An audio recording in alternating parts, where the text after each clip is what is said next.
El rey confía en el Señor, y por la fuerza del Altísimo no fracasará. Hermanos y hermanas, soy Padre Martín Solórzano de los Misioneros Apóstoles de la Palabra.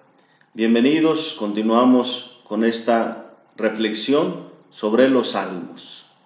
Hoy meditaremos el Salmo 21. Señor, el rey se alegra con tu fuerza, y cuánto goza con tu victoria.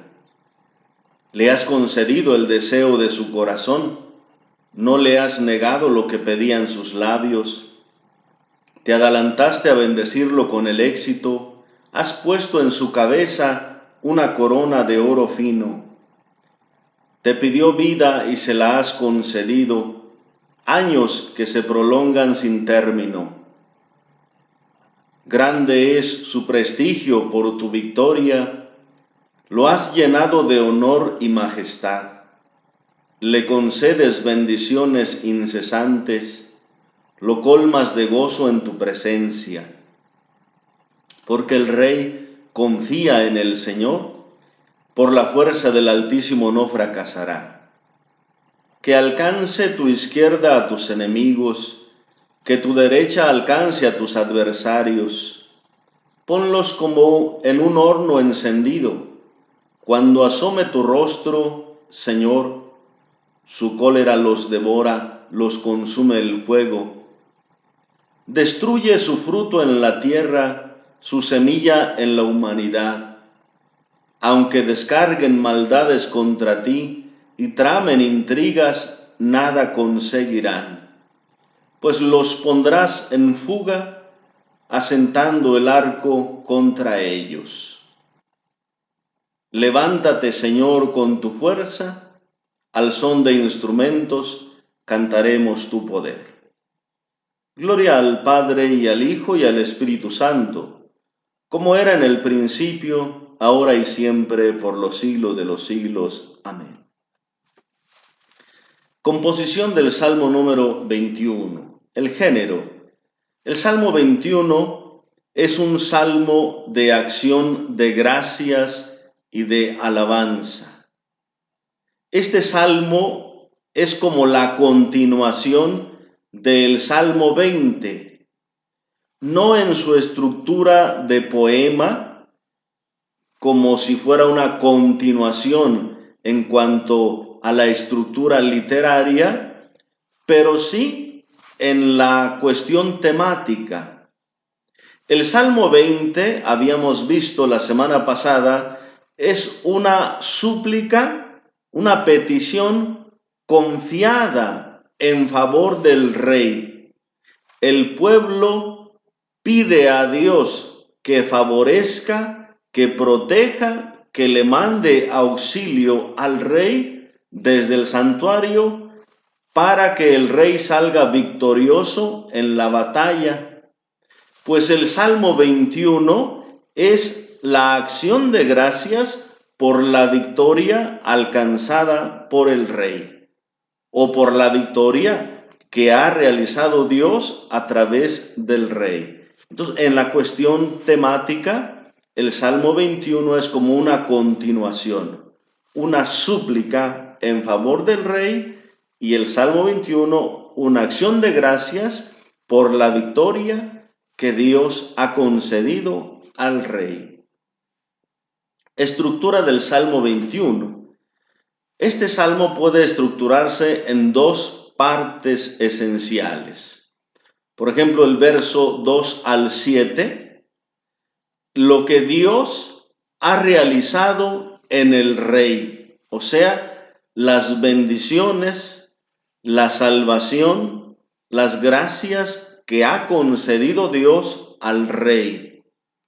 Y luego, el versículo 8 sería la parte central del Salmo, que es solamente como un estribillo que da la razón de ambas partes, la confianza del rey. Un estribillo que se coloca a la mitad para enfatizar lo que Dios ha hecho al rey ha sido porque el rey se ha confiado en Dios.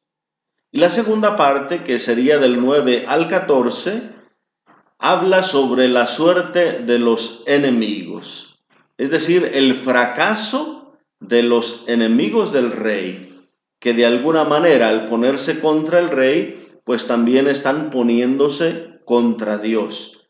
Y se describe de este fracaso de los enemigos. El gozo y la celebración encierran el salmo como una especie de inclusión, es decir, una palabra, un tema que se coloca al principio y luego al final de una pieza literaria, es una inclusión. Y aquí aparece tanto en el versículo 2 como en el versículo 14, al inicio y al final, esta celebración de la victoria del rey o de la victoria de Dios a través del rey. Y luego también en esta parte central, como ya hemos dicho, en el versículo 8, pues un estribillo que enfatiza la confianza del rey. Comentario teológico a este Salmo 21. Primera parte, bendiciones del Señor en favor del rey. Ven el versículo 2. Señor, el rey se alegra con tu fuerza. Cuánto goza con tu victoria. Se va a estar enfatizando en la mano poderosa, en la fuerza, en la victoria que Dios realiza, todo lo que ha concedido Dios al rey, ese poderío de Dios que lo ha manifestado para salvar y para conceder la victoria al rey. Por eso, aquí aparecen en este versículo 2 dos verbos importantes que expresan el sentimiento, lo que experimenta el rey al conseguir la victoria. El rey se alegra y goza. ¿Ven? Se alegra y goza. También la composición, vemos aquí una forma de paralelismo sinonímico. El segundo renglón dice lo mismo del primero con otras palabras. El rey se alegra con tu fuerza, goza con tu victoria. El mismo significado con palabras distintas. Entonces, en este versículo 2 se enfatiza la alegría, el gozo que experimenta el rey por la victoria que ha concedido Dios y por lo tanto también el rey. El versículo 3, le has concedido el deseo de su corazón, no le has negado lo que pedían sus labios. El deseo de su corazón y lo que pedían sus labios se trata de las peticiones que había hecho el rey anteriormente, como hemos mencionado ya en el Salmo 20. El rey había expresado su deseo, había expresado sus peticiones a Dios, que Dios le concediera la victoria, que Dios lo liberara, que Dios lo protegiera. El deseo del corazón es el proyecto, es lo que el rey desea, su anhelo. Y lo que pedían sus labios, pues la expresión en forma de oración a través de ese deseo, o ese deseo expresado a través de sus palabras. Entonces, como el anhelo del rey, el deseo del corazón es adecuado a la voluntad del Señor y expresa en sus palabras también esa voluntad del rey, de acuerdo a la voluntad del Señor, pues se concede. Entonces, le has concedido el deseo de su corazón. No le has negado lo que pedían sus labios. Otro paralelismo sinonímico. Dos expresiones sobre lo mismo con distintas palabras. Le has concedido el deseo de su corazón, o sea, lo que te pedía. No le has negado lo que pedían sus labios. Versículo 4. Te adelantaste a bendecirlo con el éxito. Has puesto en su cabeza una corona de oro fino. Aquí se refiere al triunfo, a la victoria que ha concedido Dios al rey. Te adelantaste. Te adelantaste no significa que lo hayas realizado antes de tiempo, sino te adelantaste es como te apresuraste. O sea, Dios estaba pronto para conceder la victoria al rey. Dios no se hace el esperadizo. Todavía no, no. Te adelantaste, es decir, Dios está pronto para dar la victoria al rey y a la persona que confíe en él. Te adelantaste a bendecirlo con el éxito. El éxito es el triunfo, es la victoria que ha concedido el rey. Has puesto en su cabeza una corona de oro fino, que si bien la corona se le coloca al rey cuando es instituido, pues la corona sobre todo se pone también y se enfatiza cuando se consigue una victoria. La corona también es signo de victoria. Otro paralelismo expresando el éxito y la victoria. Éxito, victoria son lo mismo, es decir, el triunfo del rey. Versículo 5. Vida te pidió y se la has concedido. Años que se prolongan sin término. Una de las bendiciones principales para las personas, para un elegido de Dios, en la mentalidad del pueblo de Israel, es una vida abundante. Que no muera en la batalla, que no sea derrotado en la batalla, que pueda salir victorioso y que su vida se prolongue muchos años. Puede verse, por ejemplo, primer libro de Samuel 10:24, segundo libro de Samuel 16:16, primer libro de Reyes capítulo 1 versículo 25, segundo libro de Reyes 11:12. Ahí se ve este aspecto de la bendición de parte de Dios en una vida abundante, una vida larga. Entonces, al pedirle el rey no morir en batalla, no fracasar, pues le está pidiendo al mismo tiempo vida, perseverancia en la vida. Entonces, te pidió vida, es decir, que le conserves la vida. Años que se prolonguen sin término. Entonces, una vida abundante, esa bendición que le ha concedido Dios al rey. Versículo 6. Grande es su prestigio por tu victoria, lo has llenado de honor y majestad. Otro paralelismo, dos frases que significan lo mismo: fama, renombre, majestad, honor. Vean, grande es su prestigio. La victoria que Dios ha concedido al rey le ha otorgado un nombre famoso, le ha otorgado honor, le ha otorgado majestad. Lo has llenado de honor y majestad.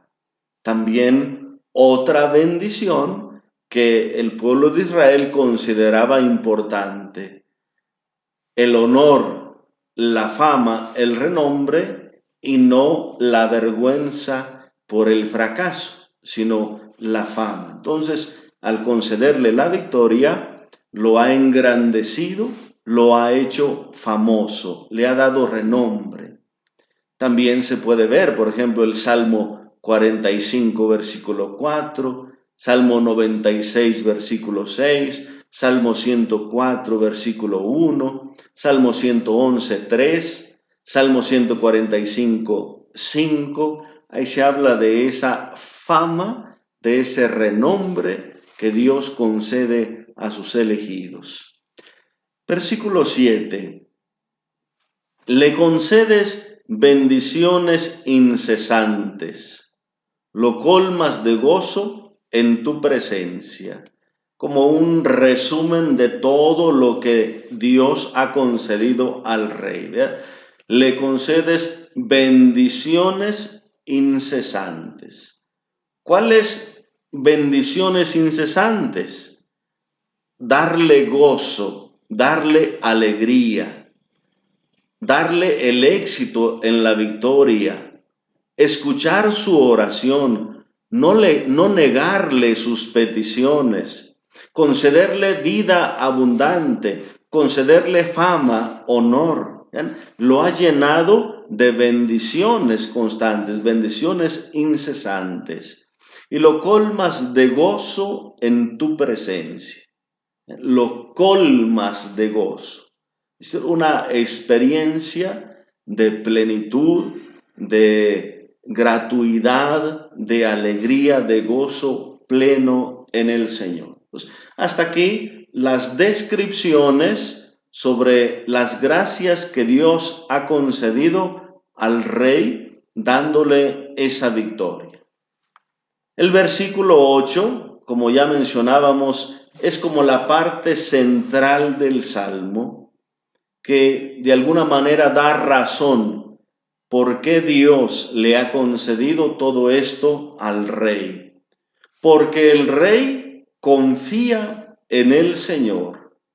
Por la fuerza del Altísimo no fracasará. Ciertamente aquí se describe esta afirmación en futuro. Por la fuerza del Altísimo no fracasará. No se refiere a que está por salir a otra batalla o alguna actividad que está por hacer, sino se refiere a un futuro permanente. Así como ahora el Señor le ha concedido la victoria porque ha confiado en el Señor, ahora el rey confía perpetuamente en el Señor y entonces todo el futuro estará garantizado por esa confianza. Por la fuerza del Altísimo no fracasará. También es como una condicional.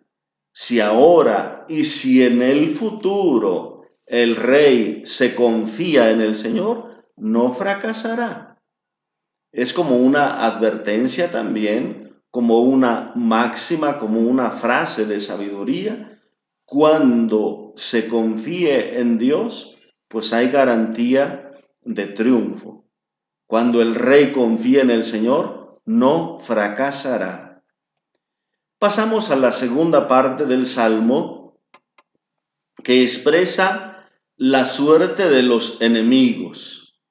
La fuerza de Dios que se había manifestado con su brazo, con su poder en favor del rey, salvándolo, liberándolo, esa misma fuerza de Dios se manifiesta para destruir, para aniquilar, para ahuyentar a los enemigos. Y esta es la segunda parte del Salmo.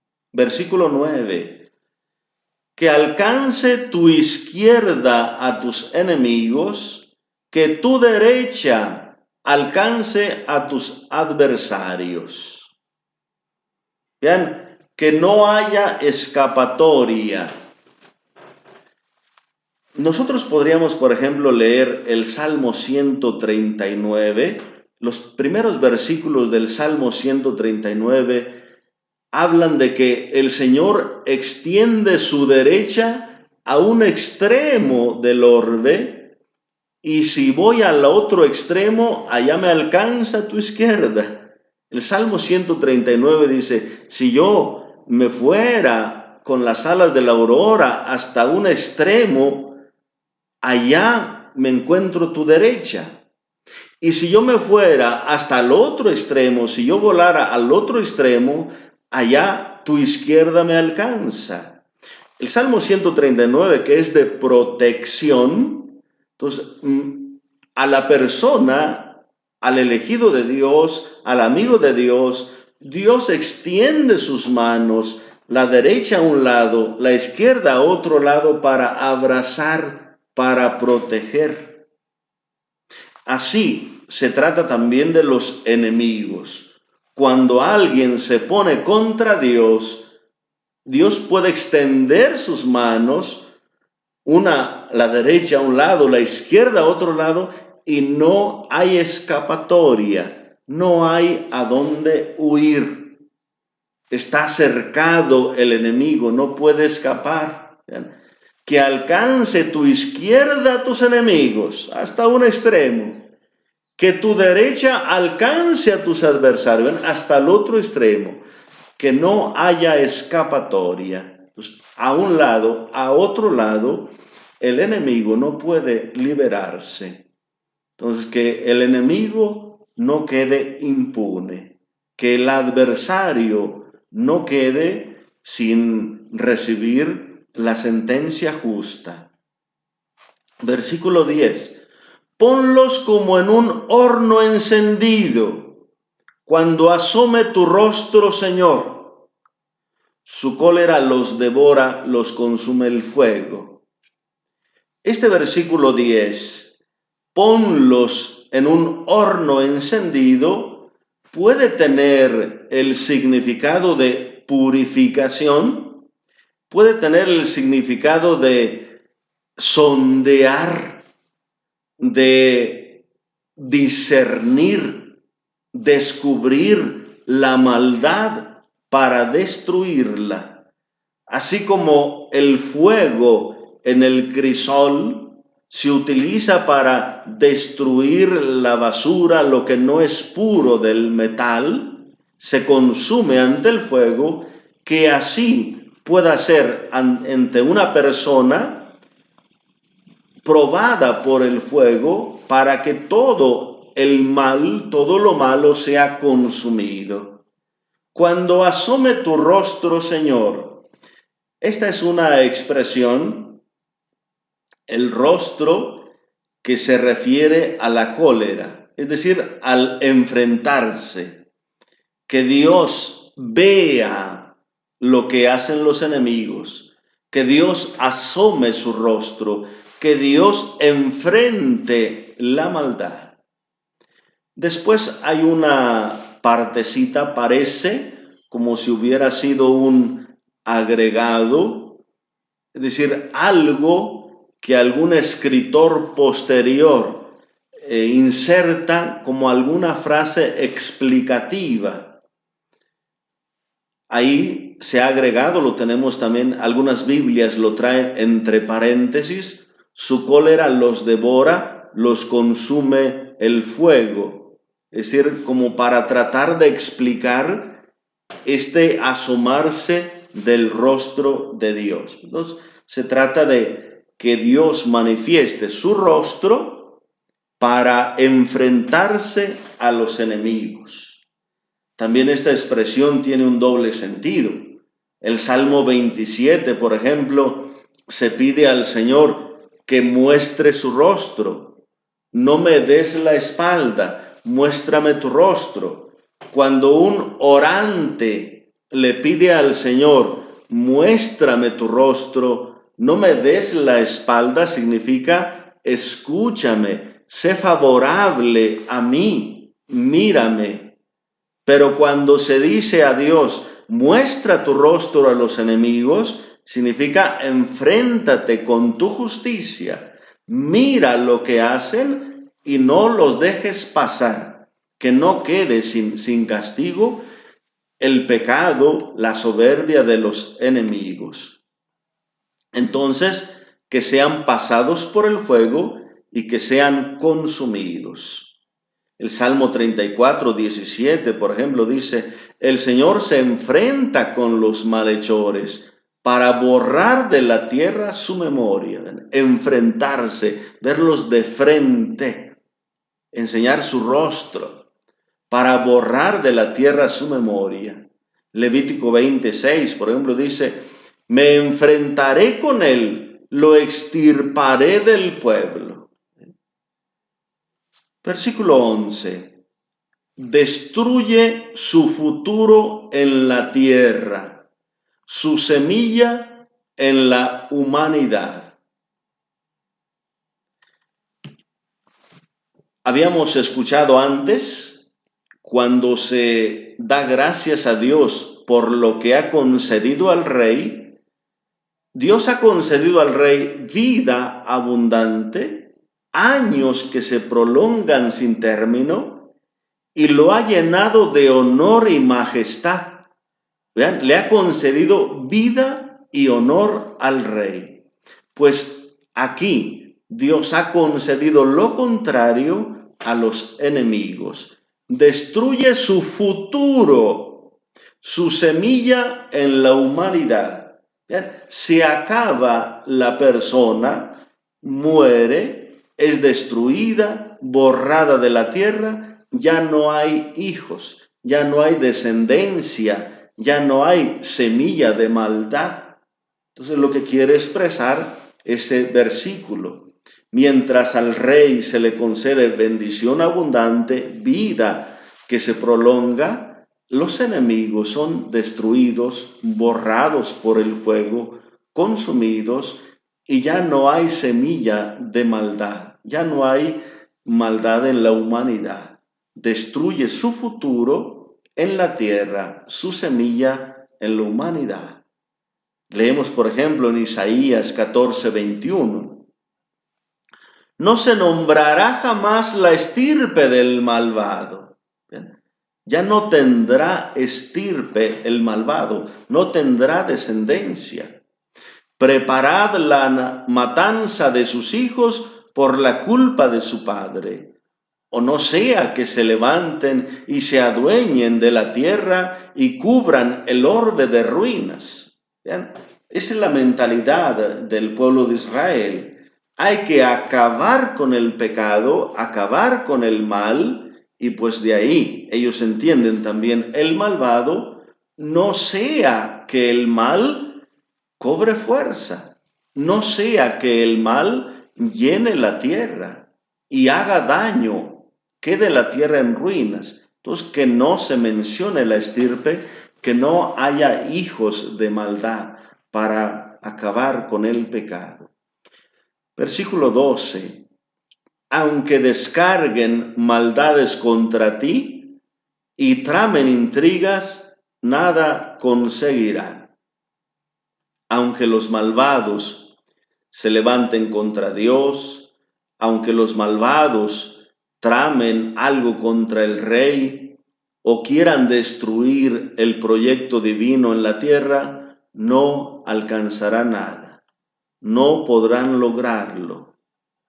El triunfo del Señor es duradero, es eficaz, entonces los malvados fracasan, se enfrentan contra Dios. Podemos leer en el Salmo 10:2, Salmo 37:7, Salmo 139:20, ese deseo de destrucción del malvado y ese fracaso del malvado, que no consigue nada contra Dios.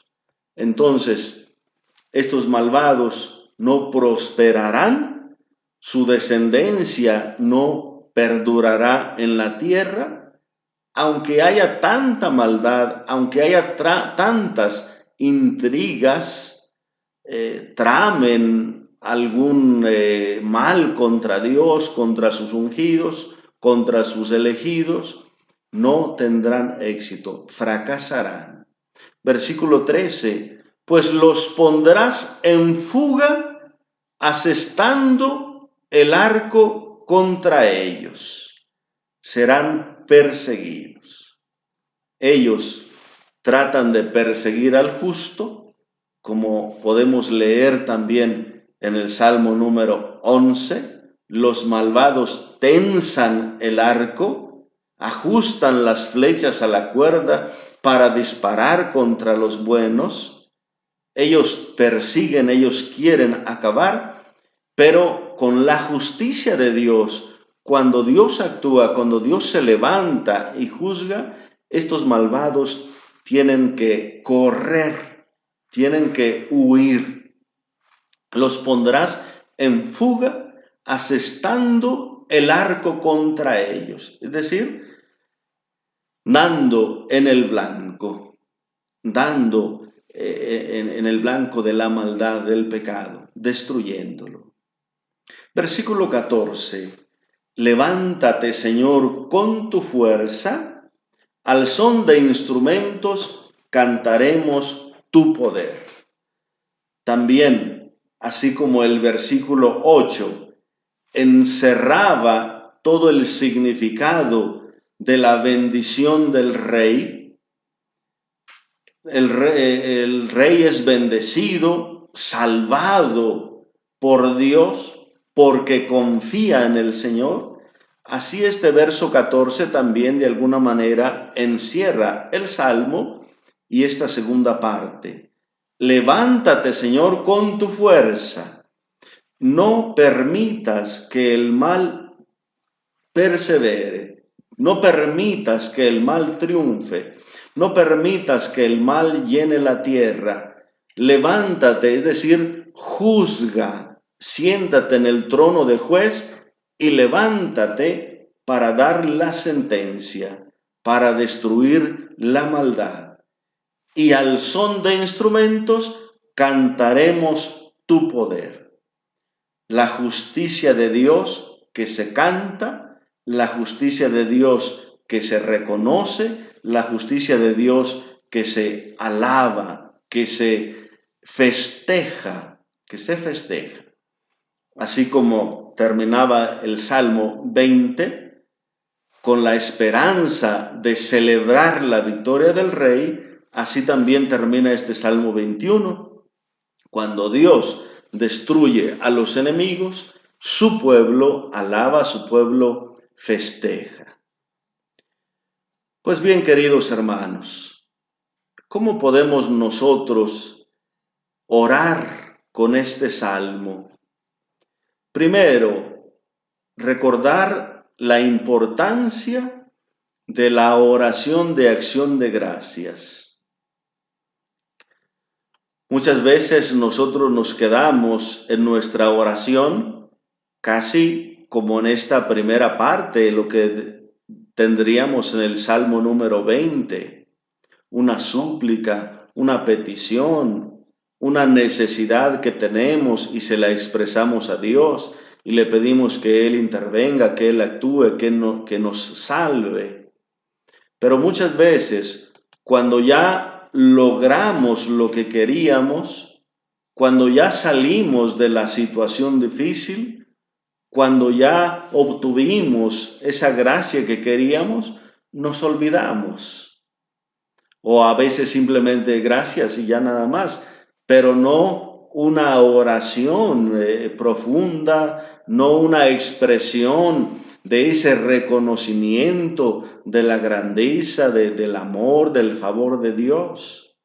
Pues es importante que nosotros podamos recordar y podamos recuperar, podamos enfatizar, acrecentar la oración de acción de gracias. Hacernos conscientes cuánto ha hecho Dios por nosotros. Aquí se reconoce con alegría lo que Dios ha hecho en el Rey. Aquí se reconoce la vida que le ha dado Dios al Rey. Aquí se reconoce la salvación que ha dado Dios al Rey al no permitir que muriera en batalla, al salvarlo. Aquí se reconoce la fama, el renombre del Rey por haber confiado en Dios y por lo que Dios ha hecho en el Rey. Nosotros damos gracias a Dios cada día cuando nos levantamos, reconociendo la vida. Me has concedido vida, me has dado un día más, me concedes y me has concedido años que se han prolongado. Darle gracias a Dios por la vida. Ese renombre que nos va concediendo, le hemos dado gracias por ser hijos de Dios, le hemos dado gracias por ser bautizados, le hemos dado gracias a Dios por ser hermanos en Jesús, por los sacramentos, por estas bendiciones incesantes que nos concede también Dios abundantemente.